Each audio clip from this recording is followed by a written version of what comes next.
We're now going to move on to a series of 3 little lectures that all relate to the quotes on the left. For example, don't tell me how talented you are, tell me how hard you work. Or Albert Einstein saying, it's not that I'm so smart, it's that I stay with problems longer. And so this leads us to this first of these concepts, Julian Rotter's locus of control. So we can think of locus of control as representing broadly how much control you feel you have over the world around you. So do you feel that you control your world, like this woman, we can do it. We're not victims to these wartime deprivations in her case. Or, in which case you get bigger, or does your world control you? You just feel vulnerable to everything that happens around you and like you don't have much control. So Rotter examines this idea, and locus of control is another cognitive style that determines right before that perception stage how you're going to make meaning of the events around you. So this model rests in some of what we learned in the behaviorist content related to reinforcers and extending it into expectancies. So let's take a little line of reasoning here on this slide. So given behaviors are learned through reinforcers. I think we established that pretty well in our last chapter. Given, reinforcers increase expectancies. That is, we expect, once we are reinforced, we expect that a behavior will be followed by a reinforcer. Given, we know that when reinforcers are removed, expectancies decrease. That's that extinction process.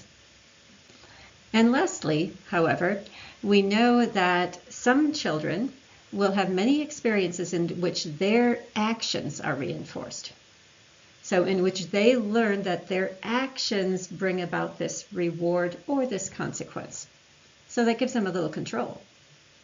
So these experiences lead to expectancies that their actions will generate outcomes. So they come to internalize the idea that they have some control. On the other hand, some children may have many experiences in reinforcers or responses or consequences seem to come from outside themselves and not result directly from their action.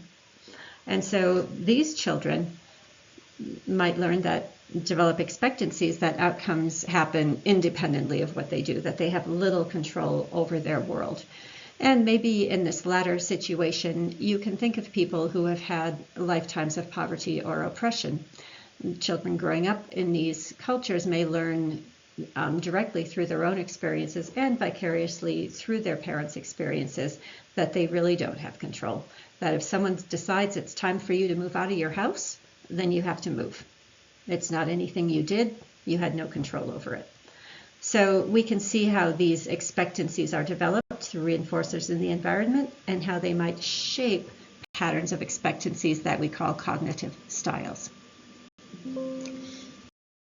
So locus of control is the personal tendency to believe that one's actions produce or don't produce outcomes.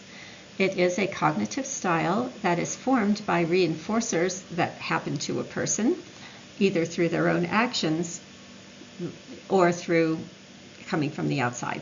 And these lead to this style that is called an internal locus of control, in which an individual believes that his or her outcomes are guided by his or her personal decisions and efforts.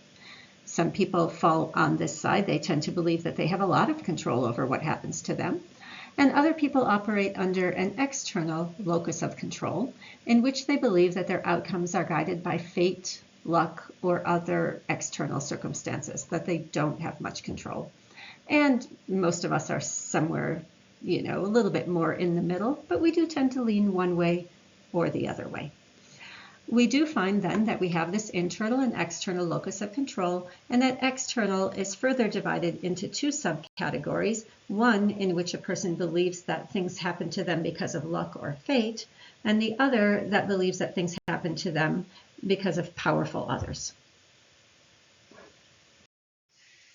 And so both of these have different kind of characteristics. The person who believes that things happen to them because of luck or fate might be tending toward believing strongly in religion, like say that God is casting these things to them, or just believe that they're a lucky person or an unlucky person, but either way they don't have control. Whereas someone who grew up in an oppressed situation might tend to believe that things happen to them, outcomes happen because of powerful others, and once again, this is probably part of one's lived experience. So there are some certain characteristics and things, tendencies that people with these different loci of control tend to have. So first off, in general, it seems like it's healthy. Overall, people have better achievement and so forth when they believe that they have control over things. But in some ways, a middle road might be more appropriate, and we'll kind of tease that out here. So internal locus of control, there are certain things that are going along with it. People with this cognitive style tend to have the tendency toward less conformity. They're not as vulnerable to peer pressure. They're not going to go along with the crowd. They're not going to let themselves be pushed around or believe in what others say. Necessarily. They'll think independently. Whoops, we phased in all at once here. They tend to have higher achievement motivation, meaning if you think that your actions can produce outcomes, you're likely to strive for more objectives. They're likely to have healthier decision making, meaning that they're more likely to use protection during sex. They're more likely to wear a seatbelt, to wear a bike helmet, to get their vaccines, things like that. And they tend to be more intentional and proactive in life choices. Like if they think that there's something that they want to strive for, they're likely to take steps in that direction. And all of these are in contrast with external locus of control, which tend to have the opposite characteristics. So I just have that there. So the tendencies are just the opposite. And worthy of our discussion is thinking about the pros and cons of an internal versus an external locus of control, because there are some pros and cons of both sides. The trends, you maybe can understand why these are.